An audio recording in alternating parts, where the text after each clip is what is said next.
محمد وآلہ الطیبین الطاہرین واللعن الابدی علی اعدائهم اجمعین۔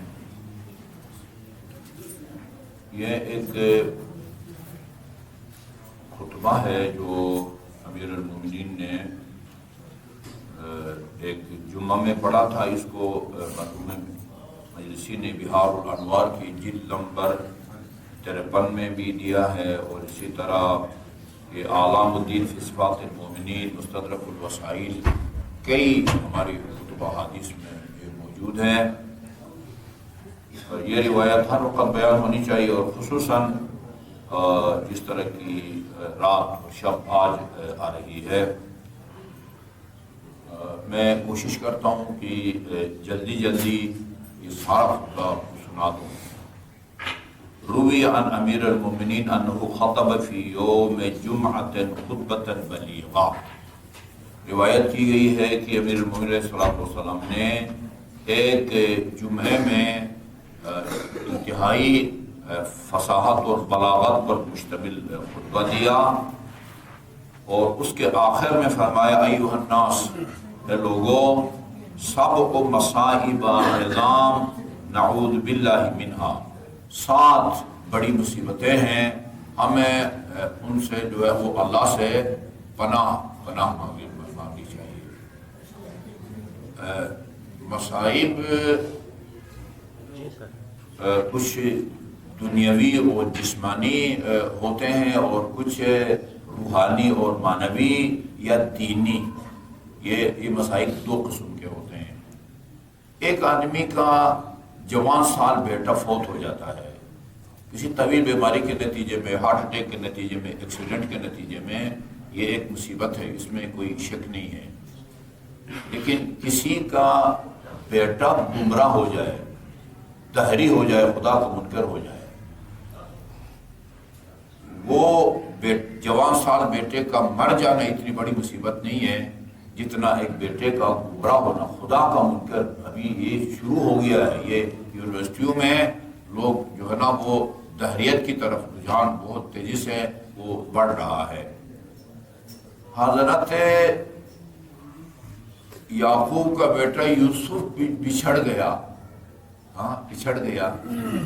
اچھا، اور وہ اتنے روئے کہ قرآن کے مطابق آنکھیں ان کی سفید ہو گئی، بینائی جاتی رہی یوسف کے فراق کے نتیجے میں، جبکہ اس کو پتہ بھی تھا کہ یوسف زندہ ہے۔ حضرت یعقوب پتہ تھا میرا بیٹا دنیا میں زندہ ہے۔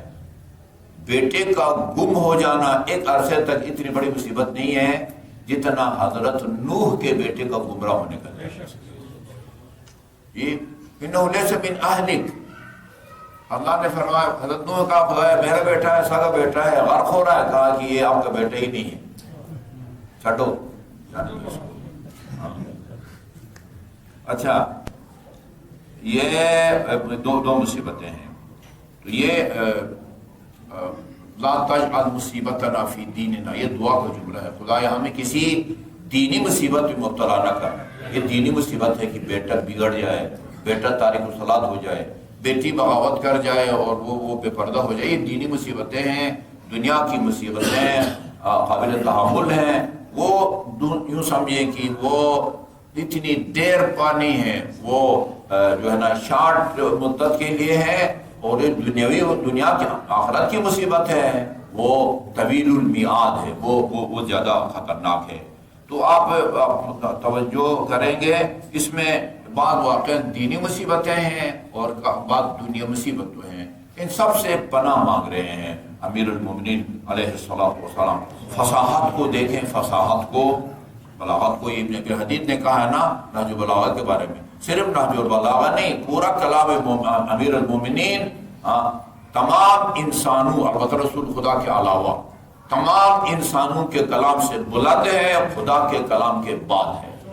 یہ فرماتے ہیں کہ 4 مصیبتیں ہیں کہ ہمیں پناہ مانگنی چاہیے۔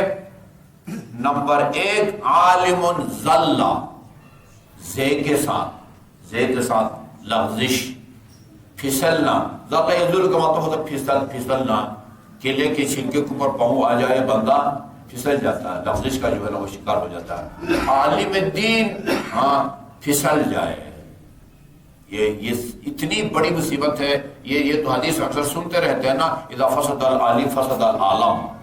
عالم فاسد ہوگا تو عالم فاسد ہو جائے گا. عالم ایسے درباری ملا پڑھے لکھے ٹھیک ٹھاک جو ایک عرصے تک ممبروں سے امیر المومنین کے فضائل بیان کرتے تھے، ان آیات کو بیان کرتے تھے جو امیر المومنین کی شان میں نازل ہوئی تھی، وہ لیکن وہ جمل کے موقع پر ان کو اتنا پیسہ دیا گیا اور پتہ نہیں وہ بریف کیس کہ کھڑے ہو کے وہ جو ہے نا وہ جلسے، آج کی زبان میں جلسے کرتے تھے، اور لوگوں کو وہی لوگ جو کل سٹیجو پر بیٹھ کے امیر المومنین کی شان میں قرآنی آیات پڑھتے تھے، وہ لوگوں کو امیر المومنین کے خلاف وہ بھڑکاتے تھے.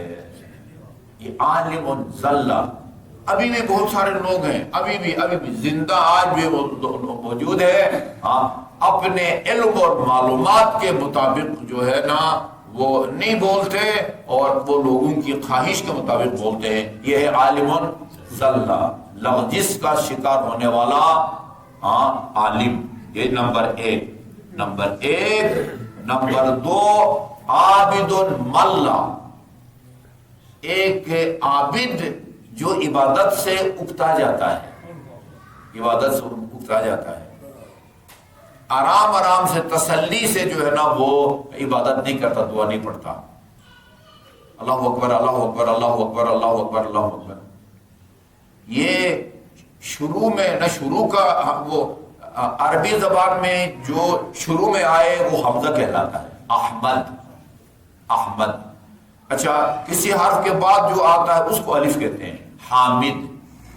یہ دونوں ہے میم دال سے بنے ہیں. احمد شروع کا جو ہے اس کو عربی میں حمزہ کہتے ہیں. شاید آپ اردو میں اس کو بھی کہیں یہ الف ہے، عربی میں اس کو حمزہ کہتے ہیں. ہے کے بعد جو ہے حامد وہ الف کہلاتا ہے. اچھا، اللہ اکبر اس طرح بولیں کہ یہ اللہ کے شروع میں جو حمزہ یا الف ہے اس کی آواز بھی سنائی دے، اور اکبر کے شروع میں جو ہے اس کے بھی ہو. اللہ اکبر اللہ اکبر اللہ اکبر، وہ حمزہ غائب ہے. اللہ اکبر اللہ اکبر اللہ اکبر. یہ والی تسبیح حضرت زہرا ہے جو 1000 نمازوں سے افضل ہے. اللہ اکبر اللہ اکبر، یہاں پر الف کی جگہ واو کی آواز نکلتی ہے. اللہ یہ غلطی عرب بھی کرتے ہیں. اللہ اکبر اللہ اکبر اللہ اکبر. جی بھئی کب ختم ہوتی ہے یہ تسبیح؟ کس نے منت کی ہے بھئی نہ پڑھو، پڑھنا ہے تو جو ہے نا وہ طریقے سے پڑھو. عالم اللہ. اچھا جی، ایک مرتبہ تسبیحات اربع پڑھ لیں تو کافی ہے، یا 3 دفعہ جو ہے نا وہ خدا کے بندے ایک مرتبہ تسبیح ہے. وہ بندہ حقیقی عابد وہ ہے جو زیادہ سے زیادہ کی تلاش میں ہے، اور اکتا جانے والا عبادت گزار وہ ہے جو کم سے کم کی تلاش میں ہے. ہاں صاحب ایک دفعہ تسبیحات اربع کافی ہے. ہاں بھائی تسبیحات اربع کافی ہے، لیکن آپ کو پتہ ہونا چاہیے کہ ایک تسبیحات اربع کے نتیجے میں یہاں سونا اور چاندی کی اینٹیں بنتی ہیں، اور وہ اینٹیں جنت میں آپ کے لیے جو پلاٹ الاٹ ہے نا اس میں تعمیر کے لیے بھیجی جاتی ہیں. کہاں بنتی ہیں؟ ہوائی جاتی ہیں، شپ کے ذریعے جاتی ہیں. یہ مجھ سے نہ پوچھیں.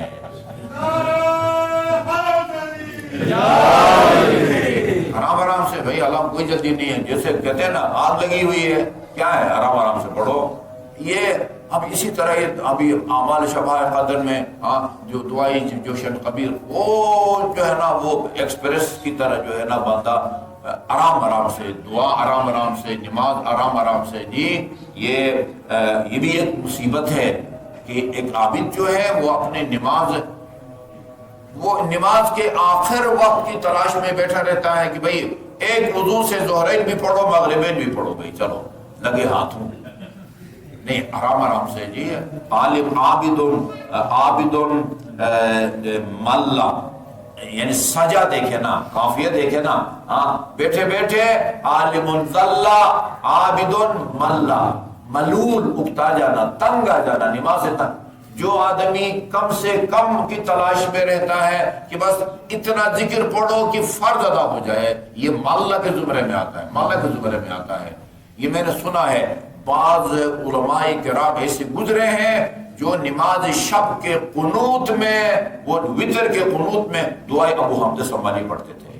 ایک سپارہ قرآن کے برابر ہے. ہاں عالمن وہ عابدن ملا. اچھا جی اور ملا. اچھا جی وہ معتمن غلہ. وہ یہ بھی ایک مصیبت ہے کہ ایک امین خیانت کرے, اس کے پاس کوئی امانت رکھے اور اس میں خیانت کریں. بات میں ان سے کہتا ہوں کہ یہ بات آپ تک محدود رہے, ٹھیک ہے نا, آپ تک محدود رہے کا مطلب یہ ہے کہ پھر آگے آپ ذکر نہ کریں, پھر یہی آگے کسی اور سے کہیں کہ بھئی آپ تک محدود رہیں. وہ جیسے کہتے ہیں وہ خواتین وہ تنور پر بیٹھ کے ایک بات کرتی ہے پھر کہتی ہے ادے نہ دسی. یہ وہ ہے ذمہ داری ہے, یہاں اس مسجد میں میری ذمہ داری ہے, ہاں یہ میرے پاس امانت ہے, ہاں اس کے میرے اپنے فرائض منصبی کو آسان طریقے سے انجام نہ دوں, یہ دیانت کے جو ہے نا وہ خلاف ہے. امین وہ روایت میں آپ کو سنا چکا ہوں کہ اگر انبیاء کی اولاد کا قاتل آپ کے پاس کوئی چیز امانت رکھے نا, آپ اس میں خیانت نہیں کر سکتے. اچھا بھئی یہ چونکہ نبی کی اولاد کا قاتل ہے اس لہذا اس نے جو امانت رکھی اس کو کھا جاؤ, نہیں, اس کی اجازت نہیں ہے. وہ سورہ مومنون جس کے امیر المومنین نے ولادت کے بعد تلاوت کی تھی اس کے اندر یہ آیا ہوا ہے والذین هم علی عہدہم واماناتہم راعون. وہ لوگ جو وعدہ کرتے ہیں تو اس کو پورا کرتے ہیں. وعدہ خلافی جائز نہیں ہے. ایک آدمی کے ہاں مجلس پڑھنے کا وعدہ کیا ہے, اس کے بعد اسی تاریخ کو دوسری جگہ دعوت ہوتی ہے, ادھر سے زیادہ پیسہ ملنے کی امید ہوتی ہے, اس سے معذرت کرتے ہیں. یہ حرام ہے, یہ وعدہ خلافی جو ہے نا وہ حرام ہے. مجھے کسی نے بتایا کہ ایک صاحب جو ہے نا وہ اس نے مجلس کی وہ وعدہ کیا تھا اور بعد میں کہا کہ جو ہے نا وہ امتحانات ہو رہے ہیں بیٹے کے تو اس کی تیاری کے سلسلے میں جو ہے نا میں نہیں آ سکتا. وہ پتہ چلا کہ جو ہے نا وہ اس صوبے میں امتحانات بہت پہلے ہو چکے ہیں.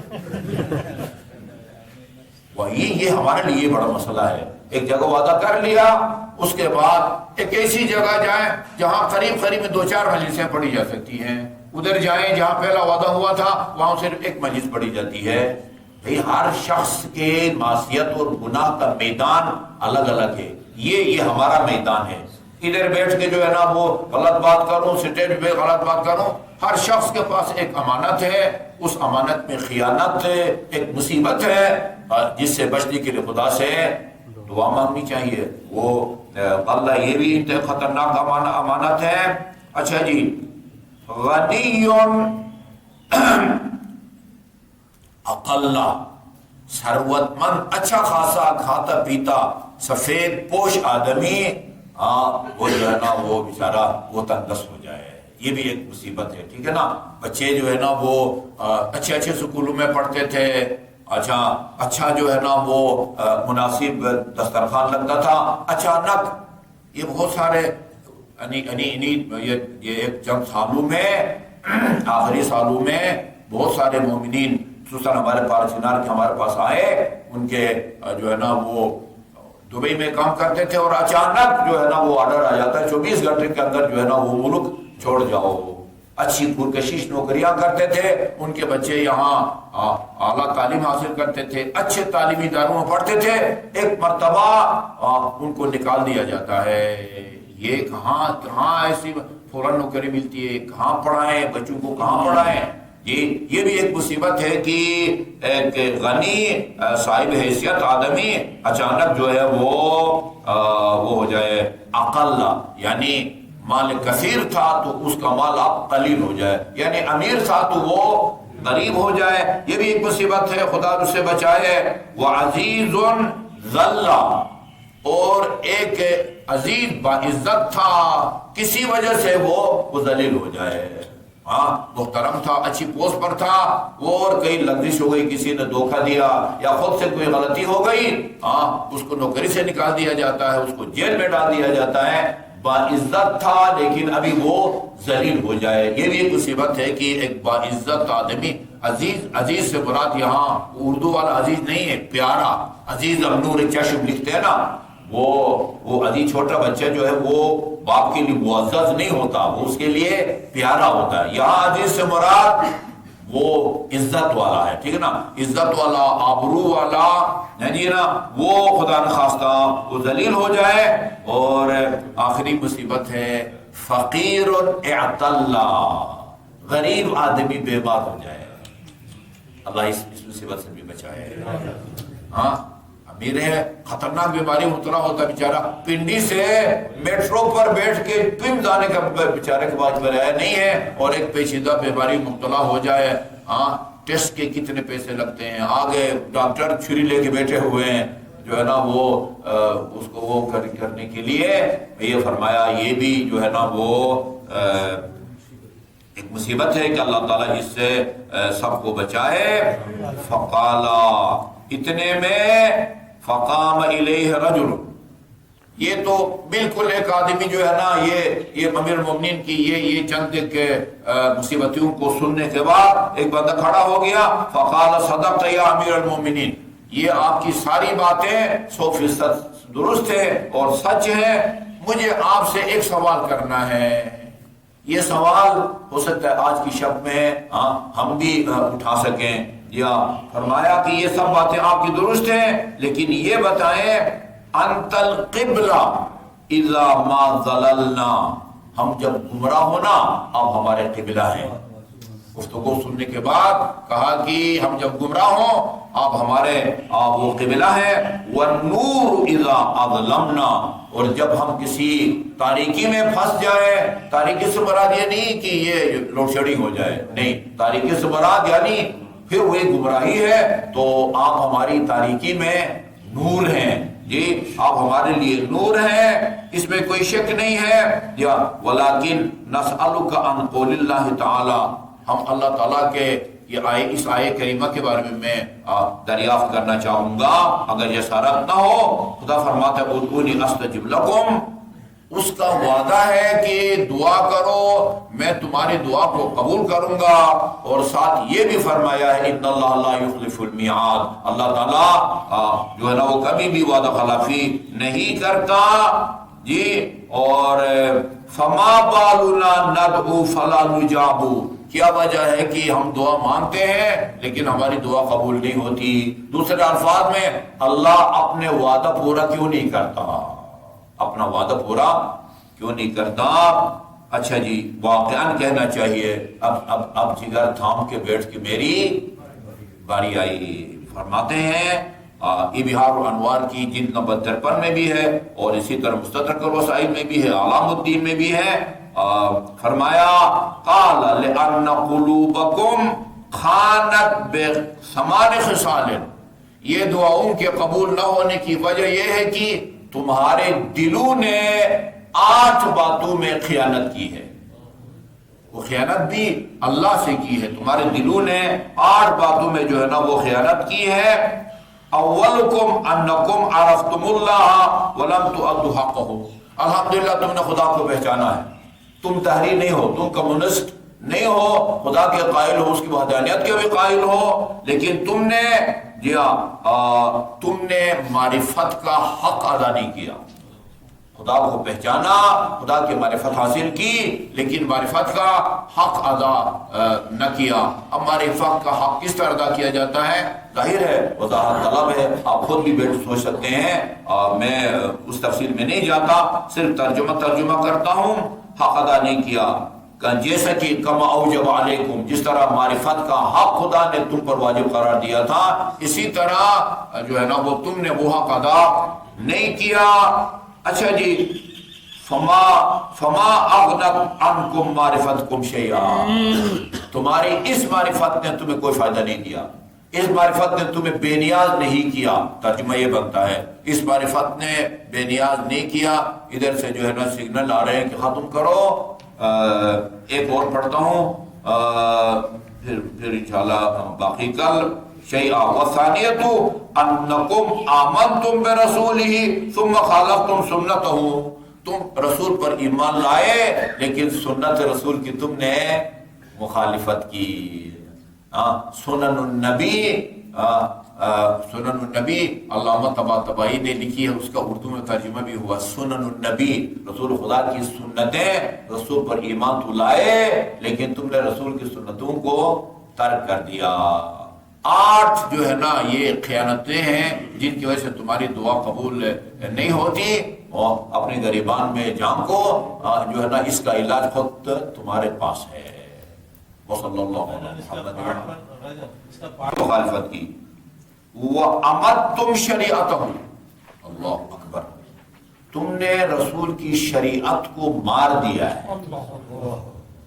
مارنے کا مطلب یہ نہیں کہ اس کی کوئی جان ہے تو ہم نے ذبح کر کے رگیں کاٹ دی ہے، نہیں، احکام الہی کو پامال کرنا، اسلامی قدروں کو پامال کرنا، یہ شریعت کی موت ہے۔ تم نے شریعت یعنی اس کو رسالت کو مانا ہے، لیکن اس کی شریعت کا تم نے جو ہے نا حلیہ بگاڑ دیا ہے۔ فَأَيْنَ ثَمَرَةُ ایمانکم، کدھر ہے تمہارے ایمان کا ثمرہ؟ ثمرہ پھل کو کہتے ہیں نا، درخت کا پھل ہوتا ہے، جنگلی کا پھل نہیں ہوتا ہے۔ اگر تم رسول پر ایمان لاتے ہو اس کا کوئی ثمرہ ہونا چاہیے، حاصل ہونا چاہیے۔ فَأَيْنَ ثَمَرَةُ ایمانکم، تیسرا کی خیانت، انکم قرأتم کتابہ المنزل علیکم ثم لم تعملوا بہ۔ یہ قرآن میں رمضان میں شاید 3 مرتبہ قرآن کی تلاوت کرو، لیکن قرآن پر تم نے عمل نہیں کیا۔ قرآن نے اس گناہ سے روکا ہے، اس گناہ سے روکا ہے، اس گناہ سے روکا ہے، وہ دھڑا دھڑ وہ قرآن بھی وہ کی تلاوت بھی کرتے ہو، لیکن قرآن میں خدا نے جن جن گناہوں سے روکا ہے ان سے رکنے کا نام بھی نہیں لیتے۔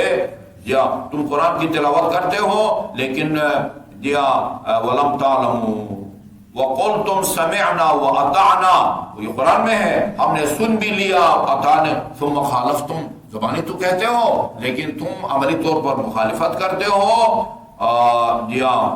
اس کے بعد فرمایا وَالرَّابِعَةُ، چوتھی وجہ، أَنَّكُمْ قُلْتُمْ إِنَّكُمْ تَخَافُونَ مِنَ النَّارِ، زبانی تم کہتے ہو کہ ہم آتشی جہنم سے ڈرتے ہیں، اور عملی زندگی میں وہ کام کرتے ہو جو تمہیں تیز رفتاری سے جہنم کے قریب جو ہے نا وہ کرتے جاتے ہیں۔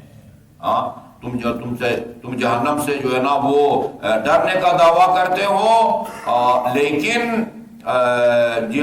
وَأَنْتُمْ فِي كُلِّ وَقْتٍ، ہر وقت تُقَدِّمُونَ أَجْسَامَكُمْ إِلَيْهَا بِمَعْصِيَتِكُمْ، اپنے دلوں کو یعنی اپنے جسموں کو گناہوں کے ذریعے جہنم کے آگے پیش کرتے ہو۔ یہ مطلب بنتا ہے تم اپنے ان بدنوں کو، جسموں کو گناہوں کے ذریعے جہنم کے آگے پیش کرتے ہو۔ یا فَأَيْنَ خَوْفُكُمْ، کدھر ہے یہ جہنم کا خوف ہے، کدھر ہے؟ اچھا جی، چھٹی وجہ، انکم نہیں چھٹا، ترغبون فی الجنہ، انکم قلتم انکم ترغبون الجنہ۔ اچھا تم زبانی کہتے ہو ہمیں جنت میں جانے کا بھی شوق ہے، کس کو شوق نہیں ہے؟ سب کو شوق ہے۔ وَأَدْخِلْنِي الْجَنَّةَ وَنَجِّنَا مِنَ النَّارِ، یہ ہے نا وہ بریکٹ میں عرض کر دوں، یہ جب ہم طواف کرتے ہیں نا، خانہ کعبہ کا طواف کر کے پھر 2 رکعت نماز پڑھ کے مستحب ہے آپ زمزم پئیں، آپ زمزم پی کے پھر صفا مروہ پر جاتے ہیں۔ صفا مروہ پہ جا کے سعی شروع کرنے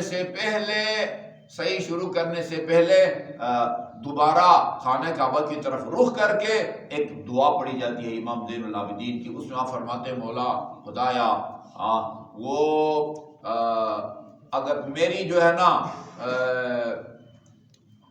یعنی ایک میری تیری بارگاہ میں جو ہے نا وہ خواہش ہے، اگر وہ خواہش پوری ہو گئی تو بے شک کوئی خواہش جو ہے نا وہ پوری نہ ہو، بس اب وہ سجاد کو کوئی پرواہ نہیں ہے، اور اگر وہ خواہش پوری نہ ہوئی تو پھر بے شک دنیا کی ساری خواہشیں پوری ہوں ان کی کوئی حیثیت نہیں ہے۔ وہ کیا ہے؟ فَقَاكَ رَقَبَتِي مِنَ النَّارِ، آتشِ جہنم سے بچا۔ یہ تم اپنے آپ کو جو ہے نا وہ قریب کرتے جاتے ہو، جنت کے شوقین تو ہو، رغبت تو ہے، تڑپ ہے۔ وَأَنْتُمْ فِي كُلِّ وَقْتٍ تَفْعَلُونَ مَا يُبَاعِدُكُم مِّنْهَا، ہر وقت تم وہ کام کرتے ہو جو تمہیں جہنت سے دور کرے، یا جہنت سے دور کرے، اور تمہیں یہ وہ کام کرو نا جو تمہیں جنت کے قریب لے جائے۔ اچھا جی، مایوبا وہ کرتے ہو جو تمہیں جنت سے دور کرے۔ فَأَيْنَ رَغْبَتُكُمْ فِيهَا، اس کو تو رغبت نہیں کہتے، اس کو تو شوق نہیں کہتے۔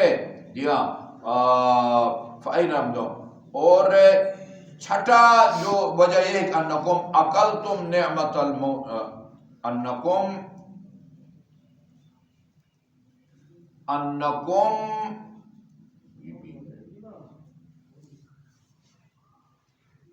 اچھا جی، انکم اکلتم نعمت المولا ولم تشکروا علیہا. مولا سے مراد یہاں اللہ تعالیٰ ہے، ٹھیک ہے نا. اللہ مولاکم، مولا ہے نا ہمارا، اللہ ہمارا مولا ہے، ہم تمہارے مولا ہیں. مولا یہاں مولا سے مراد اللہ تعالیٰ ہے. تم نے مولا کی نعمتیں کھائی ہیں، ولم تشکروا علیہا، لیکن ان نعمتوں کو کھا کے ان کا تم نے شکر ادا نہیں کیا. اور چھٹی وجہ دعا کے قبول نہ ہونے کی یہ ہے ان اللہ امرکم بعداوت شیطان، اللہ تعالیٰ نے تمہیں شیطان سے دشمنی کا حکم دیا ہے. اور قرآن نے فرمایا ہے وقال ان الشیطان لکم عدو فاتخذوه عدوا، یاد رکھو شیطان تمہارا دشمن ہے، تم اس کے دوست مت بنو. جس طرح شیطان تمہارا کھلم کھلا دشمن ہے، اسی طرح تم بھی شیطان کے جو ہے نا وہ دشمن بنو. فعادیتموہ بلا قول، جی ہاں، اور تم زبانی کہتے ہو لیکن جو ہے نا وہ تم نے اس کی کوئی مخالفت نہیں کی ہے، بلکہ والیتموہ ہو، اور تم نے اس کو سینے سے لگایا، اس سے محبت کا مظاہرہ کیا ہے. آٹھویں اور آخری وجہ یہ ہے کہ انکم جعلتم عیوب الناس نصب اعینکم وعیوبکم وراء ظہورکم. تمہاری نظر ہمیشہ لوگوں کے ایک کمزوریاں اور خامیوں پر ہوتی ہے، اور تمہیں اپنی کمزوریاں یاد نہیں رہتی. اپنے کمزوری کو تم نے بس پش ڈال دیا. لفظی ترجمے بنتا ہے تمہارے پیش نظر لوگوں کی کمزوریاں ہیں، تم میں اپنی کمزوریوں کا خیال ہی نہیں ہے. اچھا جی، اور آخر میں فرمایا تلومون من انتم احق باللوم منہ، تم اس کی مذمت اور ملامت کرتے ہو کہ جس سے زیادہ تم خود ملامت کے مستحق ہو. ٹھیک ہے جی.